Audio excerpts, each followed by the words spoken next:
Ya, dari kawasan Tenaga Baru 4 Malang, inilah 107,9 FM Suara Sangkakala, The Voice of Restoration, dalam sebuah program Dialog Keluarga Sukses. Sebuah program yang membahas tentang masalah-masalah yang berkaitan dengan pasangan hidup, entahkah yang sedang berpacaran atau juga yang sudah menikah. Dan topik kita hari ini adalah penjahat cinta. Ya, sebelumnya saya akan bicara tentang pasangan yang suka ganti-ganti jodoh, ya, baik yang pacaran atau yang sudah menikah. Ternyata yang sudah menikah suka ganti-ganti juga, tetapi tidak resmi. Jadi yang resmi satu, tetapi dia suka mempermainkan cinta, sehingga itulah yang disebut dengan penjahat cinta. Iya, saudaraku. Ya, kita mengenal ada orang-orang yang suka berganti-ganti pasangan. Saya tadi sempat membaca sebuah kisah, ada seorang wanita yang punya seorang suami yang mantan playboy, ya. Karena waktu dia pacaran kira-kira setahun itu sudah 11 kali selain dia, tapi dia juga ternyata selingkuh di belakangnya. Tetapi dikatakan ternyata dia itu bukan playboy sejati, tetapi dia sedang mencari jati diri. Dan akhirnya menikah dan mereka berkeluarga, berumah tangga, dan katanya suaminya itu sangat sayang sekali sama dia. Bahkan apa-apa mesti dia diajak atau ditanyai, dan dia tidak mau pergi sendirian. Bahkan ke kantor pun dibekali makanan. Kenapa? Kalau nanti makan di luar aku ketemu teman, ketemu orang, dan mungkin pasti ada ceweknya juga.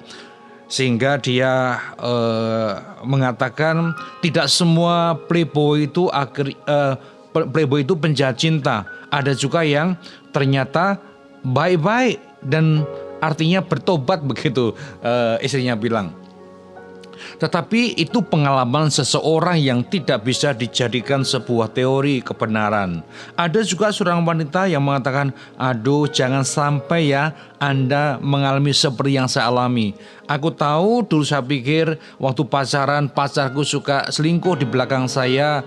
Dia suka ganti-ganti pacar sebelum ketemu saya, dan saya merasa bangga bahwa akhirnya saya yang bisa mendapatkan hati laki-laki tersebut. Ternyata begitu setelah menikah sekian tahun, dia kambuh, dia kumat, dan akhirnya dia hidup dalam penderitaan. Ya, jadi pertanyaannya, kalau sekarang saudara yang sedang pacaran, kemudian pacarmu suka ganti-ganti pasangan, ganti-ganti pacar, bagaimana sikap saudara? Mau lanjut atau stop, mau lanjut atau putus, ya. Nah, kalau yang sudah menikah kemudian sekarang baru tahu bahwa ternyata pasangannya, entahkah itu suami atau istrinya, ternyata suka main di belakang, bermain cinta dengan orang lain, lalu bagaimana? Apakah juga dibatalkan atau diteruskan? Kalau sudah menikah ya harus terus. Lah, tapi kan susah, Peser. Saya menderita, hati saya seperti dicabik-cabik. Ya, itu memang sebuah risiko atau sebuah pelanggaran. Karena firman Tuhan mengatakan bahwa gelap dan terang tidak bisa menjadi satu. Oh, ini bukan gelap dan terang, Pastor. Ini dia sudah Kristen, sudah percaya Yesus, tapi hanya karena kebiasaannya saja, karena kelakuannya, wataknya, karakternya seperti itu. Ya, saya sering ngomong begini. Kalau dalam masa pacaran saja sudah melihat atau sudah terlihat dia menunjukkan orang yang tidak bisa dipercaya, orang yang tidak setia, maka sudah mestinya harus waspada, harus hati-hati. Kenapa? Kemungkinan itu akan terulang lagi ketika sudah menikah. Ya, jadi hati-hati. Yang masih pacaran, timbang baik-baik. Kalau memang dia menunjukkan seorang pribadi yang tidak dewasa, yang tidak setia, yang suka berganti-ganti, mending dipertimbangkan lagi supaya tidak menyesal di kemudian hari. Ya, memang di dunia luar sana ada sih orang yang memang sepertinya sebuah kebanggaan kalau dia itu bisa berkali-kali, berulang kali menikah. Saya membaca kisah seorang, ya dikatakan selebritis kah, atau dia seorang yang sering muncul di televisi, umurnya baru 39 tahun. Tapi sekarang dia sudah pernah menikah 24 kali. Wow, dalam waktu kurun hanya sekian tahun dia sudah menikah 24 kali, berganti-ganti istri. Ternyata dia punya prinsip apa? Dia prinsipnya bahwa dia pengen cari kenyamanan.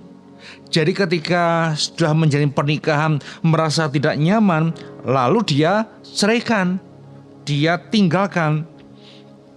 Bahkan ada pasangan yang dinikahinya itu sore atau malam, pagi-pagi sebelum subuh dia sudah ceraikan. Dan yang paling singkat hanya menikah selama 11 jam. Jadi dia punya istri itu hanya statusnya 11 jam saja, setelah itu diceraikan. Wow. Tetapi dia rasanya juga bangga gitu kalau digodain teman-temannya dia malah ketawa ketiwi. Ya, kalau di luar sana ya saudaraku, ya itulah dunia yang terjadi di luar sana. Nah, tentunya kita orang-orang percaya, umat Tuhan, orang-orang Kristen tidak akan meniru dengan gaya hidup seperti ini. Nah, saudaraku, kalau ditanya kenapa kok gampang sekali kawin cerai, kok gampang sekali, mudah sekali menceraikan istrinya, alasannya ya tadi itu, merasa tidak nyaman lagi. Ya, tidak nyaman lagi. Saya katakan kalau saudara sudah menikah, kemudian melewati fase bulan madu, lalu saudara akan masuk ke fase penyesuaian.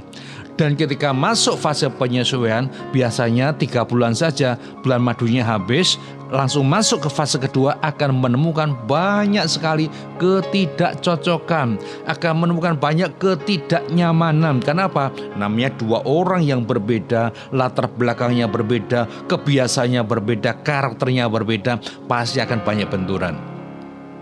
Tapi orang yang dewasa akan mampu melewatinya dan akhirnya bisa masuk ke fase yang ketiga, yaitu fase dewasa. Nah, saudaraku, pertanyaannya sekarang, kenapa sih kok ada orang-orang yang hobinya itu ganti-ganti pasangan? Jadi yang pacaran itu pacaran terus, mungkin sampai 7 kali, 8 kali, 10 kali, ndak nikah-nikah. Ternyata ya katakan, oh aku mau pilih yang terbaik. Ya boleh sih, orang mau memilih yang terbaik sampai menemukan yang terbaik boleh, tapi kan susah. Tidak ada yang sempurna. Sadarlah saudara bahwa engkau juga bukan orang yang sempurna. Ya, kita ini dulu tidak sempurna, kita juga banyak kelemahan dan kita akan sulit untuk mendapatkan yang sempurna. Jadi kalau saudara punya 10 kriteria syarat untuk jadi calon pasangan saudara, kalau sudah dapatkan 8 atau 7, ya sudahlah, terimalah, karena kita juga punya kelemahan. Ya, kembali ke pertanyaan tadi, mengapa ada orang yang hobinya itu ganti-ganti pasangan? Yang pertama, ternyata orang itu punya pengalaman atau trauma sejak masa kecil atau masa lalu yang kurang dicintai. Ya, dia merasa tidak dicintai dan sekarang ini dia butuh perhatian, butuh cinta dari banyak orang, sehingga ketika dia merasa nggak dicintai, merasa nggak cocok, cerai. Nah, sehingga dia akan ganti lagi. Kenapa? Karena dia pengen dicintai. Padahal pernikahan itu kan bukan hanya dicintai saja. Harusnya kita yang lebih besar, lebih banyak mencintai. Kita akan menuai cinta itu dari pasangan saudara. Yang kedua, ternyata orang yang ganti-ganti pasangan itu rendah diri, merasa kurang atraktif, kurang menarik. Ya, loh, tapi kok kenapa ganti-ganti pasangan? Nah, ini suatu karena rendah diri ini, begitu ada orang yang mau dia terima, nanti akhirnya dia putus, ganti lagi, sehingga dia akan bangga. Meskipun aku kurang menarik, meskipun aku kalah cantik, aku kalah keren, kalah ganteng, tapi aku bisa mengalahkan mereka yang lebih cantik, lebih keren daripada aku. Padahal untuk menutupi apa? Rasa rendah dirinya. Ya. Yang ketiga, ternyata orang itu adalah orang yang ragu terhadap dirinya sendiri. Ya, justru mereka ini menyembunyikan, yaitu rasa terhadap dirinya sendiri. Artinya apa? Dia ini ya ragu-ragu, peragu, tidak mantap, sehingga dia juga tidak ngerti apa yang dia inginkan. Pasangan yang seperti apa yang dia maui, pasangan yang seperti apa yang nanti dia akan ajak menikah. Kira-kira nanti gimana ya ini? Ragu-ragu. Jangan-jangan nanti seperti ini. Akhirnya diputus. Ketemu lagi, ragu-ragu lagi, tidak yakin. Lalu bagaimana ini? Nah, saudaraku, kalau sekali dua kali ragu-ragu memang tidak apa-apa, wajar. Kenapa? Mau menikah mesti harus mantap. Bahkan kalau saya tanya, sudah berapa persen Anda pasanganmu ini adalah dari Tuhan? Ya harusnya 100%. Karena pernikahan itu bukan coba-coba, bukan gambling, bukan judi, tetapi ini sebuah langkah yang akan dijalani seumur hidup. Makanya harus mantap, betul, harus mantap. Jadi nggak boleh ragu-ragu, ya. Yang terakhir, kenapa sih orang ganti-ganti pasangan? Ternyata orang ini takut komitmen, takut bertanggung jawab. Saya juga pernah bertugas di sebuah kota. Saya mengenal orang yang umurnya waktu itu sudah lebih senior dari saya. Dan dia setiap kali ketemu cewek atau gadis yang cantik, dia selalu, wih orang itu cantik sekali. Dia pengen mendekati. Tapi nanti muncul orang lain lagi yang cantik juga, mungkin lebih langsing. Dia akan, wih ini lebih langsing nih, keren ini badannya. Dia tertarik lagi. Akhirnya ya sudah berulang kali. Saya di sana kira-kira 2 tahunan. Dia sudah bergonta-ganti sekian pasangan. Dan saya dengar sampai sekarang saya sudah punya anak 2. Dan saya sudah 60 tahun. Orang ini belum menikah. Ternyata sebetulnya dia ini takut berkomitmen. Takut bertanggung jawab. Nah banyak orang yang seperti ini yang pacaran. Tapi kalau yang sudah menikah justru kadang-kadang pengen membuktikan bahwa dia ini meskipun sudah tua itu masih keren, masih menarik perhatian, masih laku. Apalagi kalau duitnya banyak, posisinya bagus, itu jadi incaran cewek-cewek. Ya. Nah banyak orang yang ketika waktu pacaran ganti-ganti pacar, kecenderungannya itu akan bisa terulang, bisa kambuh, bisa kumat ketika sudah menikah. Maaf, saya bukan menghakimi, tidak. Ada orang yang sungguh-sungguh bertobat, kayak tadi pengalaman seorang istri tadi yang suaminya betul-betul kapok, betul-betul tobat dan dia jadi suami yang setia. Tapi juga kalau saudara tahu latar belakangnya memang dia itu don cuan, playboy atau playgirl, ya suka mempermainkan cinta, jadi penjahat cinta, saudara mesti waspada. Hati-hati tanda kutip supaya saudara tidak salah langkah. Jadi kalau memang dia tidak sungguh-sungguh lahir baru, tidak sungguh-sungguh bertobat, hanya mau berubah, ya mending saudara berpikir ulang dan dipertimbangkan lagi supaya saudara tidak salah di dalam ambil keputusan. Iya, ini pesan saya bagi saudara yang masih pacaran, kalau memang tidak cocok, tidak yakin, ya sudah, saudara bisa batalkan dan saudara putuskan. Tetapi yang sudah menikah, tentu saudara akan berdoa dan mungkin konseling, cari pembimbing supaya keluarga saudara dipulihkan oleh Tuhan. Ya, demikian topik kita hari ini, dan saya berharap itu menjadi tambah wawasan bagi saudara, dan kita akan ketemu di hari yang akan datang dengan topik yang lebih menarik. Tuhan Yesus memberkati.